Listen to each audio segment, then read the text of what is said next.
لو عايز جسمك يبوظ في رمضان اعمل الخمس حاجات دي. اول حاجه تفطر على سكر بس، يعني تفطر على عصير وتمر وسكريات بس. ده بيرفع السكر في الدم بسرعه وبعدها طاقه جسمك بتقع، وده بيخليك تفضل تاكل اكتر طول الليل. الصح ابدا بتمر وميه، بعد كده بروتين والالياف. تاني حاجه ان انت تلعب تمرين قوي وانت عطشان او تمرين عالي الشده قبل الفطار. ده ممكن يسبب لك في اجهاد وجفاف، خصوصا لو كان يومك طويل. الصح قبل الفطار يكون تمرين خفيف جدا، او بعد الفطار بساعتين يكون تمرين قوي. تالت حاجه بقى ان انت تاكل كل سعراتك في وجبه واحده.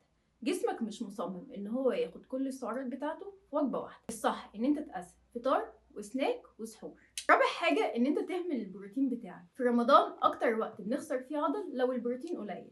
صح ان انت تخلي البروتين بتاعك موجود في الفطار وكمان في السحور. خامس حاجه بقى ان انت تنام بعد الفطار مباشره. ده بيبوظ الهضم وبيقلل جوده النوم. الصح ان انت تستنى من ساعة لساعتين بعد كده تنام براحتك.